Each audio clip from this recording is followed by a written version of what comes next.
2025년 8월 17일 주님의 날 예배를 하나님께 드리겠습니다. 성경 찬송 앞의 세번역 사도신경으로 신앙 고백하겠습니다. 저는 전능하신 아버지 하나님 천지의 창조주를 믿습니다. 저는 그분의 유일하신 아들 우리 주 예수 그리스도를 믿습니다. 그분은 성령으로 잉태되어 동정녀 마리아에게서 나시고 본디오 빌라도에게 고난을 받아 십자가에 못 박혀 죽으시고 장사된 지 사흘 만에 죽은 자 가운데서 다시 살아나셨으며 하늘에 오르시어 전능하신 아버지 하나님 오른편에 앉아 계시다가 거기로부터 살아있는 자와 죽은 자를 심판하러 오십니다.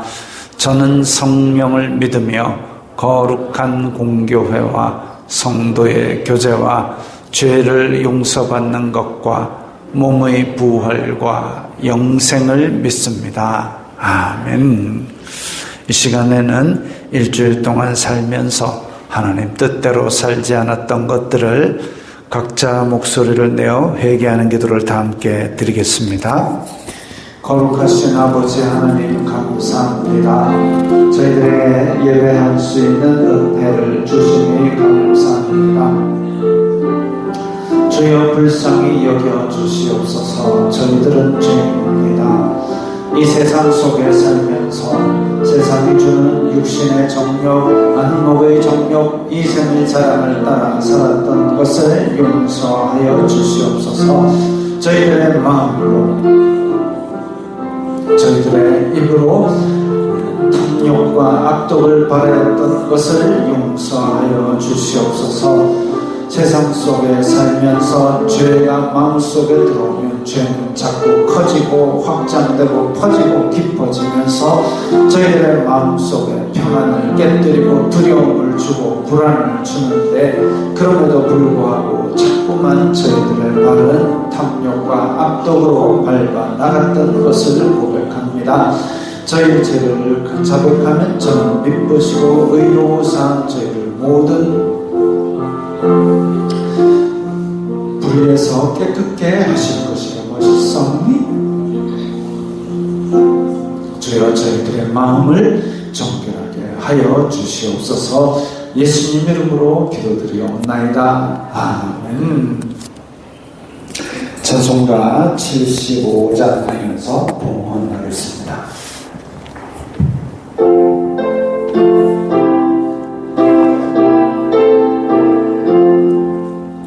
주시고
거룩하신 아버지 하나님 감사합니다.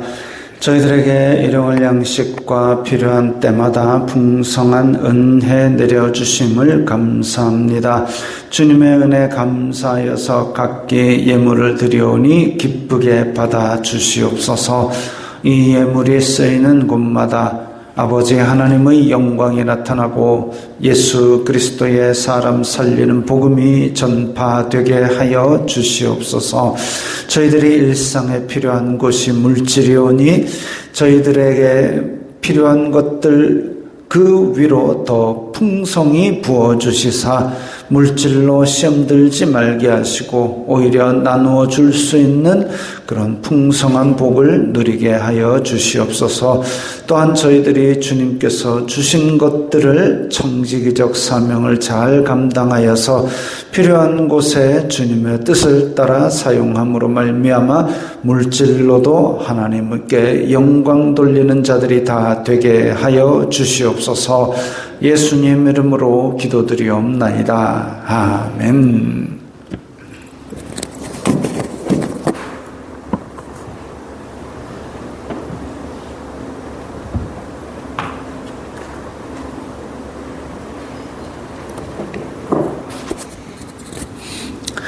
하이델베르크 요리문답 제22주일차입니다. 지금 이제 하이델베르크 요리문답 중에서 그 사도신경에 해당하는 부분인데 사도신경에서도 저 뒷부분이죠. 함께 읽겠습니다. 육신의 부활은 당신에게 어떠한 위로를 줍니까? 이 생명이 끝나는 즉시 나의 영혼은 머리 되신 그리스도에게 올려질 것입니다. 또한 나의 이 육신도 그리스도의 능력으로 일으킴을 받아 나의 영혼과 다시 결합되어 그리스도의 영광스러운 몸과 같이 될 것입니다. 영원한 생명은 당신에게 어떠한 위로를 줍니까? 내가 이미 지금 영원한 즐거움을 마음으로 누리기 시작한 것처럼 이 생명이 끝나면 눈으로 보지 못하고 귀로도 듣지 못하고 사람의 마음으로도 생각지 못한 완전한 복락을 얻어 하나님을 영원히 찬양할 것입니다. 아멘. 찬송가 585장입니다.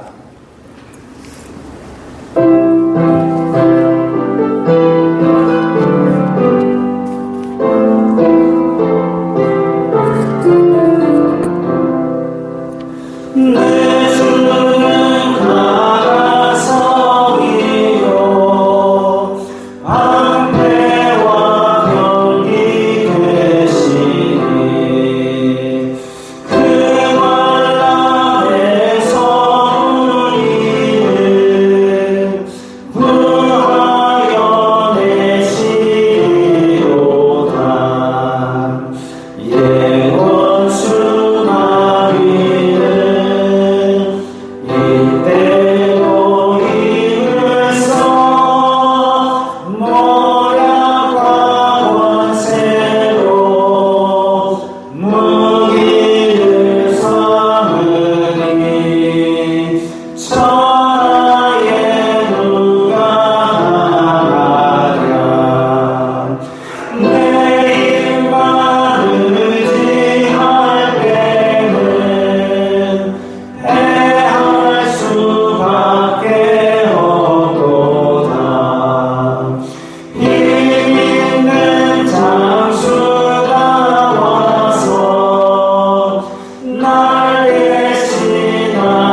찬송가 570장입니다.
왕이신 나의 아버지 하나님, 연약하고 어리석은 저희들이지만은 아버지의 크신 사랑으로 세밀하시고 풍성하게 베풀어준 은혜를 기억하며 감사와 찬송을 올려드립니다.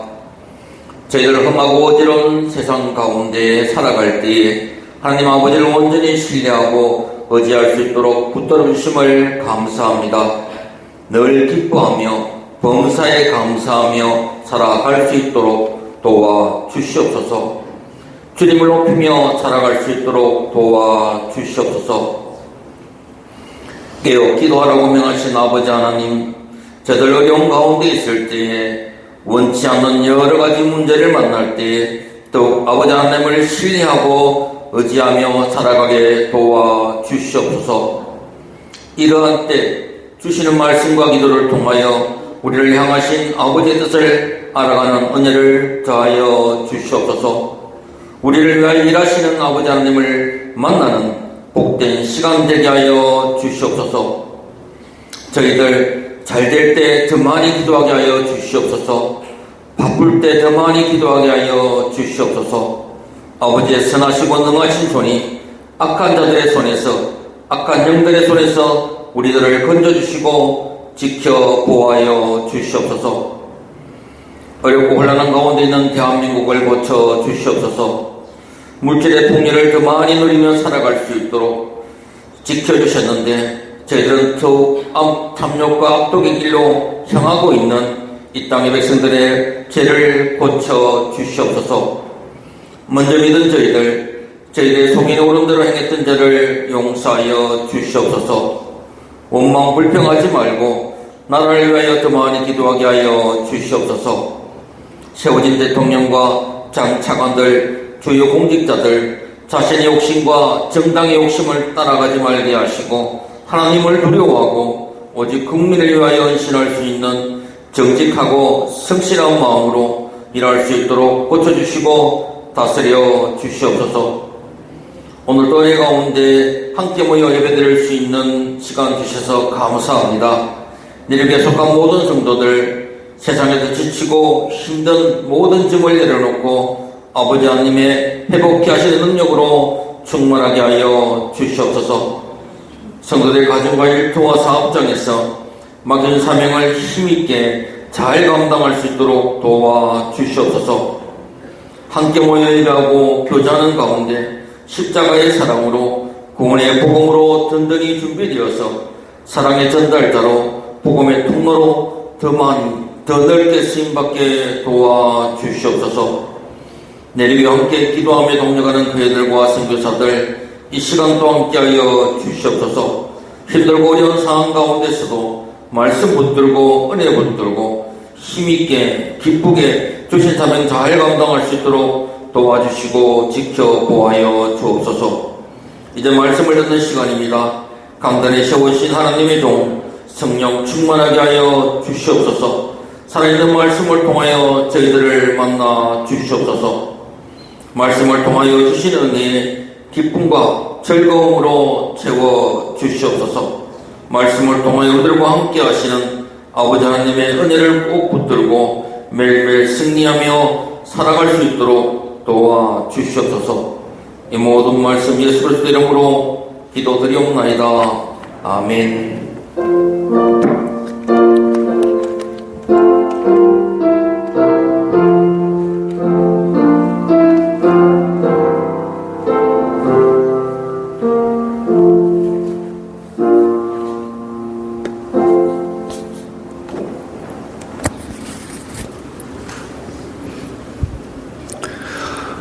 오늘 말씀은 열왕기상 18장 17절부터 19절까지의 말씀입니다. 구약 성경 547면 열왕기상 18장 17절부터 19절까지의 말씀입니다. 함께 읽겠습니다. 엘리야를 볼 때에 아합이 그에게 이르되 이스라엘을 괴롭게 하는 자여 너냐? 그가 대답하되 내가 이스라엘을 괴롭게 한 것이 아니라 당신과 당신의 아버지의 집이 괴롭게 하였으니 이는 여호와의 명령을 버렸고 당신이 바알들을 따랐음이라. 그런즉 사람을 보내 온 이스라엘과 이세벨의 상에서 먹는 바알의 선지자 450명과 아세라의 선지자 400명을 갈멜산으로 모아 내게로 나오게 하소서. 아멘.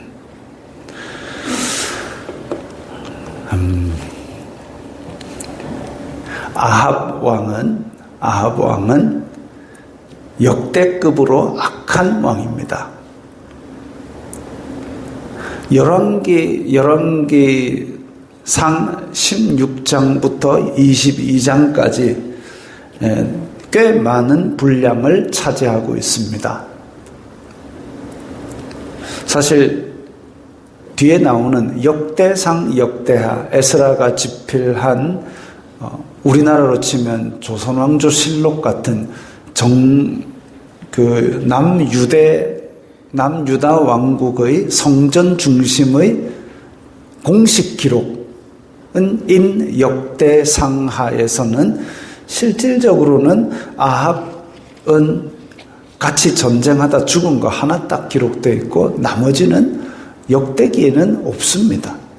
열왕기에서는 16장부터 22장까지 엄청나게 많은 이야기가 기록되어 있는데 아합이 주인공이라기보다는 그 엘리야를 통해서 북이스라엘을 계속 돌아오라고 호소하시는 하나님의 사랑을 우리가 거기서 찾아야 됩니다. 엘리야가 말이지, 그 바알과 아세라 선지자랑 붙어가 이겼다. 이거 신나는 게 아니라 왜 그런 기적을 보여주셨으며 왜 가장 뛰어난 선지자인 엘리야가 그 가장 사악한 아합 왕에게 보내어졌는가? 그걸 생각을 해야죠. 왜 그러셨을까? 돌아오라는 거죠. 가장 사악하니까 가장 뛰어난 선지자에게 가장 많은 기적을 통해서 돌아오라. 근데 이 아합 이야기는 아합 자체는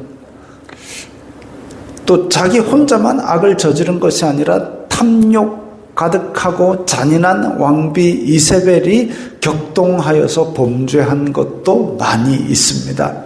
우상 숭배도 그렇고 나봇의 포도원 뺏는 것도 그렇고, 나봇의 포도원 이러니까 갑자기 생각이 났는데요. 요 앞에 그 교회 옆에 건재상이 있습니다.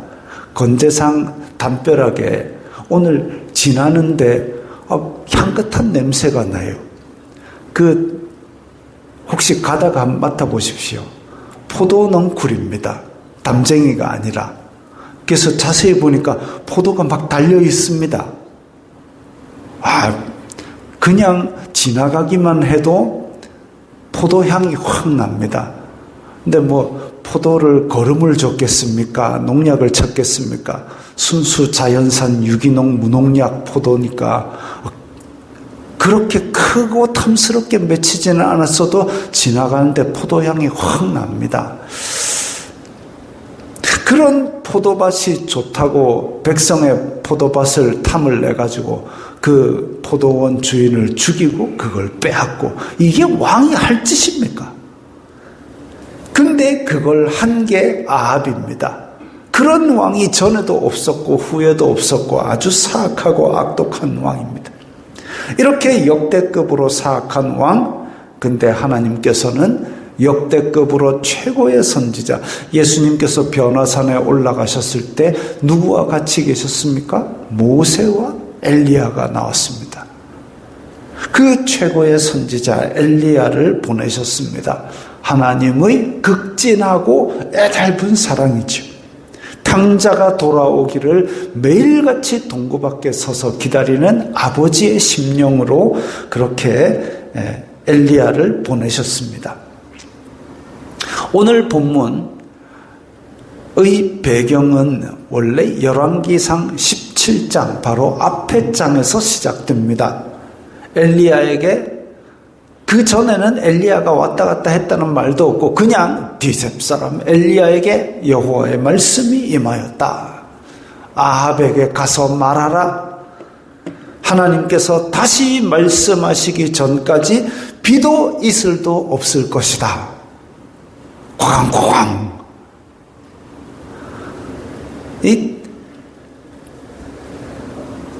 이스라엘 땅은, 특히나 이스라엘 땅은 사람이 살기에 적정한 온도는 그 고온으로 올라가야 했습니다.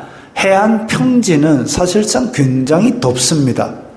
여름은 고온 건조, 겨울은 온난 습윤한 지중해성 기후이기 때문에 그야말로 이제 해안 평야 지대는 비옥하기는 한데 사람이 살기엔 너무 더워요. 그래서 사람들은 어디에 사느냐? 예루살렘, 헤브론, 세겜 이 산지 위에 고원에 올라 삽니다. 그 고원에 헤브론은 해발 높이가 한 900m 되고 이제 600m에서 900m, 우리 저쪽에 장산 꼭대기가 해발 600m라는데 그 정도 꼭대기니까 조금 선선해서 사람 살기에 적당하다고 합니다. 그리고 양들의 목초지도 있고. 근데 산 위에 뭔 물이 그렇게 풍부하겠습니까? 그러니까 비가 내려야만 밭농사를 지을 수 있는 곳이지요. 비가 내려야만 밭농사를 지을 수 있다. 근데 그 비를 끊어버리시겠다는 겁니다. 이슬도 끊어버리시겠다는 겁니다. 그야말로 캄캄한 가뭄이, 물 한 방울 없는 가뭄이 내리는 거죠. 근데 그 지역이 그 석회석들이 많은 지역이고 그러니까 뭔가 비가 내려도 어디에 저장해 놓을 수도 없는 그런 지역입니다. 그런 토질입니다. 그러니까 비가 안 내리면 쫙 다 말라버려서 그냥 사막이 되는 곳, 그냥 황야가 되는 곳이 바로 이스라엘 땅입니다. 하늘의 은혜에 의지할 수밖에 없는 땅. 근데 거기에 비도 이슬도 3년 동안, 3년이 아니죠. 엘리야에게 말씀이 오기를 내가 다시 말할 때까지 아무것도 안 내려주겠다. 이 재앙이 왜 일어났습니까? 하나님께서 심심해서 아니면 하늘 곳간에 물이 떨어져서 야 내가 내릴 물이 없어가 그냥 끝 이렇게 하시겠습니까? 아니죠.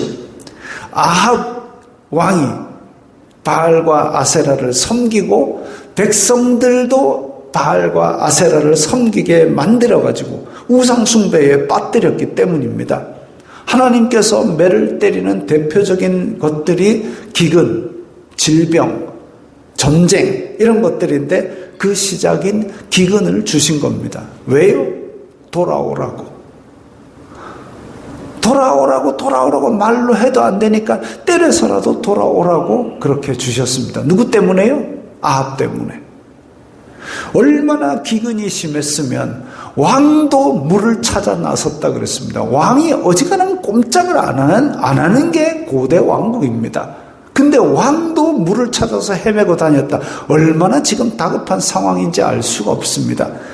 근데 한편으로 왕이 어떤 것을 하느냐면은 엘리야도 찾으러 돌아다녔습니다. 엘리야 이놈 잡으면 죽이뿐다 하고 찾으러 돌아다녔습니다. 물도 찾아야 되고 엘리야도 찾아야 되고 바쁩니다. 그래가지고 왕이 어느 정도로 사악하고 악독하게 엘리야를 찾아라 갔냐면은 이 마을에 가고 야 너가 엘리야 봤어? 못 봤습니다. 못 봤다는 증서 하나 써내. 만약에 너가 써냈는데 봤다? 그럼 너네 다 죽은 줄 알아. 이 정도로 엘리야를 잡아 죽이러 쫓아다녔습니다. 왜? 엘리야가 아합에게 여호와께서 말씀하셨다. 너는 하나님께서 다시 말씀하시기 전까지 비는 없을 줄 알아. 그랬기 때문에 엘리야가 그래서 나쁜 놈으로 그렇게 찍힌 겁니다. 그래가지고 왕이 그렇게 쫓아다닐 때 엘리야는 하나님께서 저렇게 은밀한 곳에 숨기셔서 까마귀를 통해서 먹을 걸 보급을 해 주셨습니다. 그러면서 엘리야만 찾아다닌 게 아니라 이세벨은 악독하게 생겼지요. 이세벨은 여호와의 선지자들을 죄다 잡아 죽였습니다. 하나님의 백성인 이스라엘 자손들이 세운 나라인데 하나님의 말씀을 전하는 선지자들을 왕비가 앞장서서 잡아 죽였습니다. 10명이고 100명이고 눈에 띄는 족족 잡아 죽였습니다. 끔찍하죠. 신학교처럼 선지자 학교가 있었는데 그런 사람들도 다 잡아 죽였습니다. 그러니까 부모님이 애가 잘못했다고 회초리를 치려고 그러는데 애가 회초리를 딱 잡더니 똑똑 부러뜨리는 그런 격입니다. 하나님께서 회개하라고 지금 첫 번째 매로 가뭄으로 치셨는데 그 가뭄에 여호와의 선지자들을 잡아 죽이고 다닌 게 아합과 이세벨입니다. 여전히 회개하지 않고 이 가뭄의 탓을 엘리야 탓으로 돌리고 있습니다. 기근이 심해서 1년이 지나고 2년이 지나고 백성들의 삶이 피폐해지고 고통이 극심해졌습니다. 3년이 지나니까 엘리야에게 다시 하나님의 말씀이 임했습니다. 아합한테 가서 말해라. 내가 비 내릴 거다. 극심한 고통은 누구 때문에 왔습니까? 아합 때문에 왔습니다. 그런데 뜬금없이 비를 내려주신답니다. 왜 그럴까요? 백성들이 다 죽어나가게 생겼기 때문에 그렇습니다. 3년을 그렇게 고생을 시켜도 아합과 이세벨은 오히려 더 기세등등하게 악을 행하고 여호와의 선지자를 잡아 죽이고 백성 위에 군림하고 자기는 돌아오지 않고 그러고 있으니까 엘리야가 아합을 만나러 갑니다. 잡으면 죽인다고 왕이 잡으면 죽인다고 그렇게 서슬퍼른 곳에 지금 엘리야는 갑니다. 오늘 본문의 내용이 지금의 내용입니다. 지금 이 그림은 제가 없어가지고 그냥 가져왔습니다. 이거는 이제 포도원이 있는 거 보니까 나봇의 포도원 때문에 엘리야가 나오는 그림 같은데 사실상 지금 오늘의 배경은 가뭄이 3년을 있었으니까 저 초록색이 하나도 없어야 정상이죠. 나중에 나올 나봇 때 이 그림 다시 쓸 겁니다. 어쨌든 그래서 엘리야는 아합 왕을 만나러 가가지고 지금 이렇게 만났습니다. 아합은 엘리야를 보자마자 소리 지릅니다. 오늘 본문 17절에 보면 이스라엘을 괴롭게 하는 자여 너냐? 온 이스라엘에 고통을 준 게 엘리야라고 지금 손가락질하고 있는 겁니다. 금세라도 지금 칼을 뽑아가지고 엘리야를 칠 기세입니다. 엘리야도 지지 않습니다. 내가 이스라엘을 괴롭힌 게 아니라 당신이 바알 섬긴 것 때문에 이스라엘이 이렇게 고생을 당하고 있는 것이요. 아합은 뜨끔했습니다. 어쨌든 여호와의 선지자가 말씀을 전하는 데 있어가지고 그걸 가지고 큰 소리 치는 왕들, 심지어는 다윗도 그랬지 않습니까? 나단 선지자 찾아와가지고 왕이여, 부자가 있고 가난한 사람이고 가난한 사람 양 한 마리밖에 없었고 애지중지 키우고 있는데, 근데 부자는 양도 많으면서 자기한테 손님 왔다고 가난한 사람의 양을 뺏어가지고 그걸로 잔치했어. 이 어떻게 생각하시오? 그러니까 다윗이 그런 놈 죽여야 돼. 그러니까 선지자가 바로 다윗에게 손가락질하면서 그게 바로 니야. 이와 똑같은 일입니다. 아합이 지금 이스라엘을 괴롭게 하는 자여. 그러니까 이스라엘을 괴롭히는 것은 바로 너야. 뜨끔할 겁니다. 자기는 왕이지만 물이나 찾으러 다니는 신세이고, 엘리야는 비를 그치게 만들 때 하나님의 말씀을 선포했고, 근데 자기를 죽이려고 하는 줄 알면서도 지금 아합 왕 앞에 나타났으니까. 그래서 그 책임이 아합에게 있다고 지적하고 있으니까 아합이 기세등등하다가도 지금 뜨끔하고 깨갱깽하고 있을 겁니다. 자식을 훈육하는 데 있어서도 내가 지나치면 학대가 되고 애를 잡는 겁니다. 하나님께서 가뭄을 멈추시고 비를 내리시기 전에 이스라엘 백성들에게 누가 하나님인지 보여주시려는 계획이 있었습니다. 엘리야가 그걸 아합에게 오늘 본문에서 이야기하는 거죠. 온 이스라엘 백성들 모아주시오. 그리고 당신이 데리고 있는 바알 선지자, 아세라 선지자 다 모아와가지고 갈멜산에서 우리 한번 봅시다. 온 백성 앞에서 바알과 아세라 선지자가 제사를 드려서 비를 내리게 하나, 아니면 엘리야가 여호와께 제사를 드려서 비를 내리게 하나 보고 이 백성들 언제까지 우왕좌왕할 거냐, 하나님께로, 진짜 하나님께로 돌아오라고 그렇게 어찌 보면 하나님께서 극단적인 그런 말씀을 하신 겁니다. 돌아오라고 말로 해도 안 되니까 아주 극단적인 방법으로 실제로 한번 놓고 전부 다 나와서 한번 봐라 이거죠. 이 갈멜산 격돌의 이야기와 나머지 아합의 이야기는 22장까지 읽어보시기 바랍니다. 오늘 본문에서 우리가 주목해야 할 초점은 아합의 말, 이스라엘을 괴롭게 하는 자여 너냐입니다. 온 나라가 고통당하고 있는데 자기 죄가 죄인 줄 모르고 자기 죄는 인정하지도 않습니다. 이런 사람들은 아합 너 때문에 지금 나라가 3년 동안 고생하고 있었다라고 이야기하면 왜 내 때문인데 억울하다라고 할 겁니다. 죄를 지었으면서도 나는 옳았고 내 손에는 억울하다라고 말하는 것은 그 기원이 가인까지 올라갑니다. 가인은 동생을 쳐 죽였습니다. 그래가지고 하나님께서 물으셨습니다. 네 동생 어디 있니? 근데 이미 저렇게 쳐 죽이기 전에 하나님께서 가인에게 말씀하셨습니다. 죄의 소원은 너에게 있으나 너는 죄를 다스릴지니라. 그렇게 경고도 하셨음에도 불구하고 저렇게 쳐 죽였습니다. 가인이 잘못인 줄 몰랐을까요? 이거 죽이면 안 되는데 그걸 몰라서 저렇게 죽였을까요?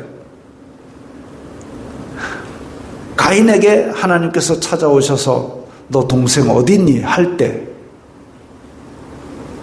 양심은 마음속에서 외쳤을 겁니다. 어서 빌어라. 하나님께 잘못했다 그래라. 동생을 제가 죽였습니다. 잘못했습니다라고 빌어라라고 양심이 소리를 외쳤을 겁니다. 그런데 자기 입으로 뭐라 그러냐면은 내가 동생을 지키는 자입니까? 하나님께서 그걸 물으신 게 동생의 행방을 몰라서 물었겠습니까? 아니잖아요. 그 잘못은 저질렀지만 하나님과의 깨어진 관계를 하나님께서 연결하고자 찾아오셔서 물어주시기까지 했는데, 그런데 자기는 자기가 죽인 죄도 생각하지 않고 왜 나한테 추궁하느냐? 내 손해를, 내 기분을 건들지 말아라. 어찌 보면 요즘 한 번씩 뉴스에 나오는 그 당돌한 태도와도 맞물려 있지요. 가인의 후예들입니다. 내가 동생을 지키는 자입니까? 하나님의 내민 손을 걷어차버린 거죠. 벌 받아야죠, 그러면. 하나님께서 가인에게 내 동생의 피값으로 너는 이러이러한 벌을 받게 될 것이다 하시니까 가인이 뭐라 하면 이 벌이 너무 큽니다. 사람 죽여놓고 죽을 죄를 지었습니다 해도 지금 될까 말까 한 이 인간이 왜 나에게 고통을 줍니까? 이러고 있습니다. 자기 손해는 못 견디는 거죠. 자기가 지은 죄는 괜찮고 자기 손해는 못 견디겠다. 이게 가인의 후예입니다. 그리고 지금도 여전히 많은 사람이 당연한다는 듯이 가인처럼 자기 지은 죄는 생각도 안 하고 자기 손해에 대해서 싫어요라고 자기 주장을 합니다. 그 죄는 사실은 이런 저런 것 때문이에요. 핑계를 댑니다. 이런 저런 누구 때문이에요. 다른 사람에게 전가를 합니다. 변명을 합니다. 죄는 자기가 지어놓고 죄값은 받기 싫은 거죠. 왜? 괴로우니까. 하나님 앞에서는 정답은, 최선은 제가 질투에 눈이 멀어 동생을 죽였습니다. 잘못했습니다. 그겁니다. 우리 죄를 자백하면 저는 미쁘시고 의로우사 우리를 모든 불의에서 깨끗게 하실 것이요. 해결책을 하나님께서 가지고 계시기 때문에 그래서 찾아오시는 겁니다. 사랑하니까. 죄를 지었다 해도 사랑하니까. 제가 종종 명절 근처에 예를 드는 게 삼촌 방의 장식장 안에 몇십만 원짜리 건담이 하얀 날개를 잔뜩 펴고 있는데 조카 4살짜리가 와가지고 저것 좀 꺼내주세요. 윙 하다 벽에 쿵 박아가지고 팔다리가 다 떨어져 나갔어요. 어떻게 합니까? 이 4살짜리가 그걸 고칠 수 있을까요? 침발라 붙여본들 될 리가 없지요. 그래서 그 해결책이 삼촌이 와서 그거 어딨니? 할 때 그걸 숨긴다고 지가 깔고 앉으면 더 박살 나는 겁니다. 해결책이 사람에게는 없습니다. 그럼 어떻게 해야 되냐? 잘못했어요. 내가 이래가지고 부서졌어요. 그게 정답이죠. 그래야 빨리 해결이 됩니다. 죄는 뭐냐면 하나님과의 관계가 깨어진 게 죄입니다. 하나님과의 관계가 깨어진 게 죄입니다. 하나님의 형상대로 창조받은 사람이 하나님의 형상을 잃어버리는 행동을 한 게 죄입니다. 하나님의 말씀을 따라 살아야 되는 인간이 하나님의 말씀을 어긴 게 죄입니다. 근데 하나님께서 그걸 회복시켜 주시려고 손을 내미시고 말씀을 주시고 하는데 그걸 붙들어야 우리가 다시 살고 회복할 수 있는 길이 열리는 거죠. 선악과 과일 하나 먹은 게 그게 큰 잘못이 되는 이유는 하나님께서 그거 먹지 말라 하셨기 때문에 그래서 그게 죄가 되는 겁니다. 과일을 먹은 행위가 문제가 아니라 하나님의 명령을 어긴 것이 문제이기 때문입니다.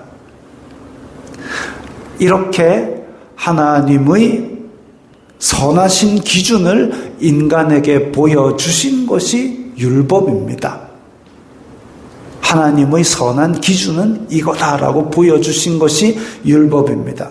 율법이 주어짐으로 사람은 죄가 죄인 줄 알게 됐습니다. 그러지 않으면 모릅니다. 왜? 아담 이후에 타락한 양심으로는 하나님을 찾으려는 마음과 선을 행하려는 마음도 없고, 아담에게서 떠나간 가인의 후예들 한번 보십시오. 가인은 사람 하나 죽이고 괴로워서 벌벌 떨었는데 그 밑에 이제 라멕 같은 경우는 내가 소년 때문에 사람을 죽였다. 나 건들면 이제 끝장나게 죽여버릴 거다. 그 소리 떵떵 치고 다닙니다. 그리고 그 이후에 후대에 가면 이제 하나님 심판하려면 하시오. 나는 심판에도 끄떡없는 바벨탑을 짓고 살겠소. 그렇게 점점 더 사악하게 달려나가는 게 사람의 마음입니다. 그러니까 이 죄가 죄인 줄 모르는 세대에게 그건 죄야 라고 하나님의 형상을 잃어버리는 것이고 하나님과의 관계가 깨어지는 것이고 라고 명령하신 게 바로 율법입니다. 죄가 죄인 줄 모를 때는 내배 부른 게 죄일이지요. 그럼 수단과 방법을 안 가리고 내배 부르게 만들면 그냥 최고입니다. 근데 그러면 안 된다라는 것이 율법이죠. 수단과 방법을 가리지 말고 내배 채우는 것이 아니라 그 중에서도 해도 되는 일이 있고 안 되는 일이 있다. 율법이 들어오니까 죄가 죄인 줄 알게 됩니다. 그리고 나니까 죄를 지은 사람이 죄 용서받는 것이 얼마나 큰 은혜인 줄도 알게 되었습니다. 그거지요. 하나님과의 관계가 깨어졌을 때에 하나님께서 그 관계를 회복시키기 위해서 손을 내밀어 주시고 회복시켜 주시는 것, 그게 얼마나 큰 사랑이고 은혜인지. 삼촌이 아끼는 건담이 날개가 부러지고 팔 부러지고 다리가 머리가 어디 갔는지 모르게 되었는데도 삼촌이 안아주면서 니는 안 다쳤나? 내가 고칠게, 걱정하지 마라 하면 얼마나 그게 뜨거운 감동의 사랑이겠습니까? 건담 안 갖고 놀아보셔서 잘 모르시나 본데 건담의 팔이 떨어지면 내 팔 떨어지는 것보다 더 아픕니다. 제가 아끼는 자동차를 하나 탁 만들었는데 옛날에 사촌동생 저와 2살 차이인데 그럼 꼭 들어오면 그런 제일 최근에 만든 가장 아끼는 그걸 갖다가 신나게 갖고 놉니다. 자동차 그거는 기어가 맞물려 있어갖고 이렇게 땅에다 대고 밀면 안 되는데 갖고 오자마자 빵 밀어갖고 기아를 다 나가게 만들어 제 가슴이 와르르 다 무너지는 것 같은 그런 고통이 있었는데도 불구하고 그 사랑인지 지는 알라나 모르겠습니다. 어쨌든 죄 용서받는 것이 큰 은혜고 큰 사랑인 줄 율법을 통해서 아는 거지요. 이렇게 하나님의 기준에 못 미치는 나도 하나님께서 찾아오셔서 용서하셨구나. 이게 큰 은혜인 줄 아는 겁니다. 그러면 죄를 별로 안 짓고, 우리 죄 별로 안 짓고 사는 분이 많으시잖아요. 교회 착실하게 잘 다녔던 사람보다 맨날 깡패제 타고 그랬던 사람이 더 많이 용서받고 더 큰 은혜를 체험했으니까 더 큰 은혜, 매일 감동의 은혜 속에 살기 위해서는 계속 깡패짓 해야 되겠네 라고 오해하는 사람들이 있었습니다. 아합에게 최고의 선지자 엘리야가 왔으니 나도 아합처럼 살래 라는 어리석은 생각을 하는 셈입니다. 사도 바울은 그런 사람들을 향해서 단호하게 선언합니다. 그럴 수 없느니라. 로마서에 보면 율법이 들어온 것은 범죄를 더하게 하려 함이라. 죄를 더 짓게 하려는 게 아니라 너희들이 행했던 것이 다 죄라는 걸 깨닫게 하는 거죠. 그러나 죄가 더한 곳에 은혜가 더욱 넘쳤나니 죄가 더한 곳에 은혜가 넘친 건 뭐냐면 내가 이렇게 많은 죄를 지었습니다 라고 고백하는 사람에게 죄 용서받는 은혜가 크게 내려진 걸 말합니다. 그런즉 우리가 무슨 말을 하리요? 은혜를 더하게 하려고 죄에 거하겠느냐? 그럴 수 없느니라. 그건 은혜가 더 크기 위해서 나 계속 죄 지어야 되겠네. 그럴 수 없단 말이죠. 왜? 죄에 대하여 죽은 우리가 어찌 그 가운데 더 살리요? 예수님의 죽으심을 믿는 사람은 죄에 대해서 죽었다라고 생각을 해야 되는데, 근데 더 큰 은혜를 누리려고 또 죄 지으러 갈래라고 그렇게 나서서는 안 된다는 겁니다. 죄와 싸우되 피 흘리기까지 목숨 걸고 죄와 싸워야 되는 게 성도의 갈 길입니다.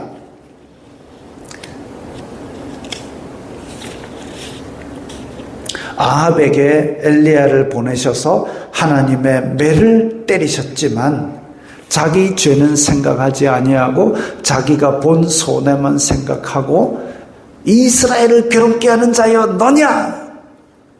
엘리야에게 손가락질합니다. 손해보기 싫어하는 가인의 후손이 이와 같은 겁니다. 로마서 말씀은 율법은 그런 사람에게도 정죄를 선언하며 그건 죄야. 그래서 해결하려면 하나님께로 나아오라 라고 하는 은혜, 그 은혜가 더욱 풍성하게 나타났다는 겁니다. 아합의 생애에서도 그렇다면 엘리야가 나타나서 하나님의 말씀을 선포하는 게 그게 하나님의 은혜고 풍성하게 나타난다는 거죠. 그렇다고 아합처럼 사시겠습니까? 그러지 마세요. 어떤 사람은 죄에 거하는 것이 하나님의 은혜를 풍성하게 하는 것으로 오해합니다. 그래서 그런 극단적인 사례가 뭐냐 하면 농담으로라도 이런 말 하지 마십시오.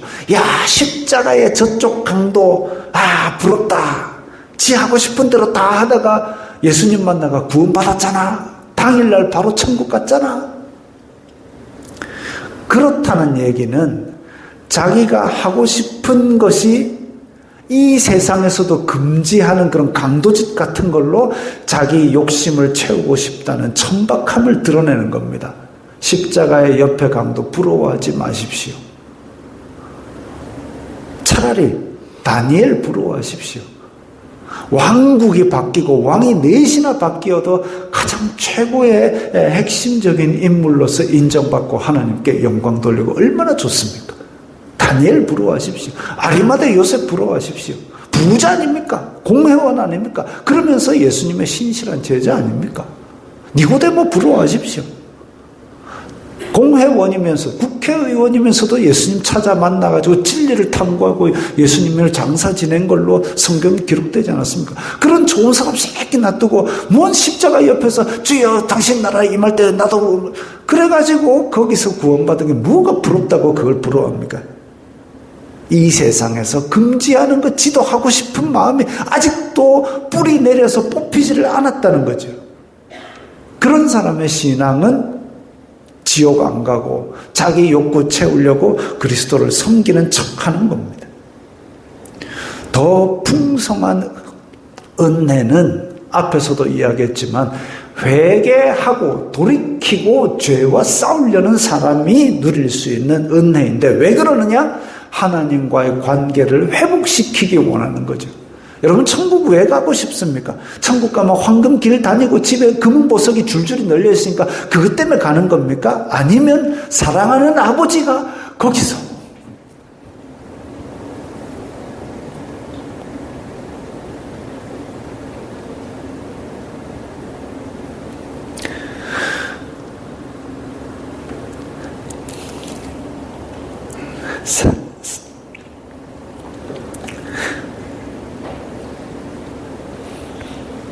거기서 사랑하는 아버지가 기다리고 계시기 때문에 그래서 가고 싶은 겁니까? 그거지요. 풍성한 은혜는 하나님과의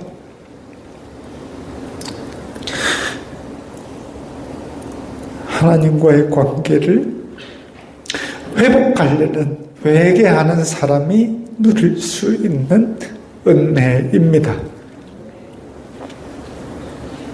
회개해야 됩니다. 욥이 하루 일과를 시작할 때, 하루 일과를 마칠 때 아침 저녁으로 제단을 쌓고 하나님께 혹시나 내가 부지불식간에 잘못한 게 있는가를 돌아보면서 그렇게 제사를 했으니까 하나님께서 동방의 의인이라 그랬지, 욥이 시간이 남아 돌고 양이 남아 돌아가지고 그렇게 제사한 게 아니다 이거죠.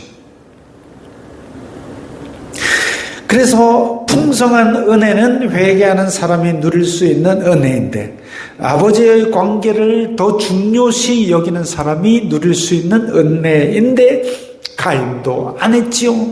아합도 안 했지요. 바울 시대에도 안 하고 바울 시대에도 회개는 안 하고 죄 있는 곳에 은혜가 크다고 여전히 죄 가운데 뒹굴거리는 사람들이 많았습니다.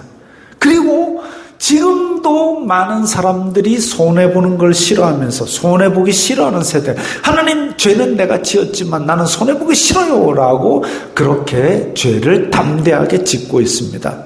그 가운데 은혜가 있겠습니까? 없습니다. 그래서 바울이 가슴을 펑펑 치면서 답답해가지고 은혜를 더하게 하려고 죄에 거하느냐? 그럴 수 없느니라 라고 선언한 겁니다. 십자가의 한 강도 돌아오는 거 예수님께서 기뻐하셨을 겁니다. 네가 죄를 지었지만 돌아왔구나, 기뻐하셨을 겁니다. 근데 내가 의인이네 하고 저 밑에 있는 바리새인 99명보다 더 일찍 회개한 죄인을 기뻐하실 겁니다. 더 일찍 회개한 죄인, 더 일찍 회개한 죄인보다 일찌감치 교회 착실히 다니면서 죄 안 지려고 애쓴 사람 더 기뻐하실 겁니다. 교회 착실히 다니기만 한 사람보다는 그래도 선행하려고 한 사람, 선교하려고 한 사람, 그런 애쓰는 사람을 기뻐하실 겁니다. 왜? 내가 이 일이 하나님께서 기뻐하시니까 그거 할 거야 라는 거, 그것 때문에 기뻐하시는 겁니다. 그 사람들은 하나님 기뻐하시라고 내 시간, 내 물질, 내 손해보는 거 감수하면서도 그걸 하나님 기뻐하시라고 살았기 때문입니다. 어떤 생을 원하십니까?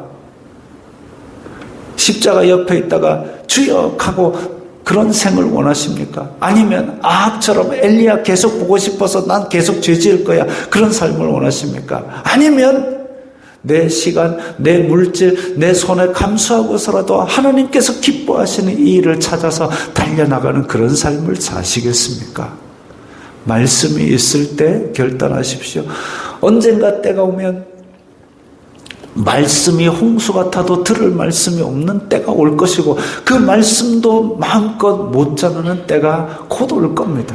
그러기 전에 말씀을 가슴에 품고 그 말씀 하나 붙들고 세상이 감당 못할 그리스도인들이 되시기 바랍니다. 결단하는 기도 드리겠습니다. 오늘 말씀을 생각하면서 손해보기 싫어하는 가인을 본받지 말고 하나님의 형상대로 하나님과의 관계를 가장 먼저 생각하는 우리들 되게 하옵소서. 다 함께 결단하는 기도를 드립니다. 거룩하신 아버지 하나님 감사합니다. 아버지, 저희들이 하나님의 말씀으로 말미암아 이것이 죄인 줄 알고 하나님의 말씀으로 말미암아 하나님께서 기뻐하실 것이 무엇인지를 압니다. 그런데 우리의 마음은 자꾸만 가인처럼 내가 죄를 지으면서도 내 죄가 내 죄보다 내 손해가 더 크다고 그렇게 불만을 표출하는 그런 세대가 되어버렸습니다. 아합도 자기 때문에 온 이스라엘이 고생을 하는데도 불구하고 이스라엘을 괴롭히는 자여 너냐라고 손가락질을 하고 있습니다. 아버지, 저희들이 이 세상 속을 살면서 욥처럼 혹시라도 부지불식간에 지은 죄가 되어 있는가, 하나님과의 관계에 무엇이 지장이 있는가, 그것을 면밀하게 돌아보는 그런 마음을 주시옵소서. 저희들이 주님의 말씀을 배워가면서 주신 것만 바라는 것이 아니라 하나님이 어떻게 하면 기뻐하실까, 하나님이 나로 인하여 근심하시지 않을까, 그것을 우선적으로 생각하는 사람들이 되게 하여 주시옵소서. 그리하여서 이 세상 속에 살면서 어쩌든지 하나님과의 관계가 아름답고 우리의 형상 가운데서 하나님의 형상대로 지음받은 모습이 나타나게 하여 주시옵소서. 예수님 이름으로 기도드리옵나이다. 아멘. 찬송가 171장 있습니다.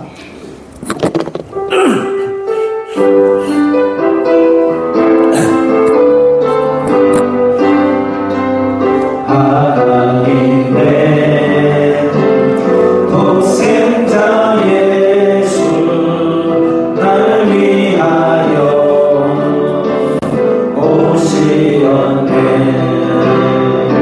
내 모든 죄 사시려고 십자가 지셨으나 다시 사셨네. 살아계신 주 나의 참된 소망 두려움이 사라지네. 사랑의 주 내 갈 길도 하니 내 모든 삶의 기쁨들 충만해. 주 안에서 거듭나누니 기뻐하며 찬양하리. 가슴 속에 넘치는 확신 우리의 간 길에 소망 넘치네. 살아계신 주 나의 참된 소망 두려움이 사라지네. 사랑의 주 내 갈 길인 거하니 내 모든 삶의 기쁨들 충만하네. 선한 싸움 다 마친 후에 우리 주님 배우리라. 사망 권세 다 물리치고 주님이 다스리니 영광 넘치네. 살아계신 주 나의 참된 소망 두려움이 사라지네. 사랑의 주 내 갈 길인 거하니 내 모든 삶의 기쁨을 충만하네.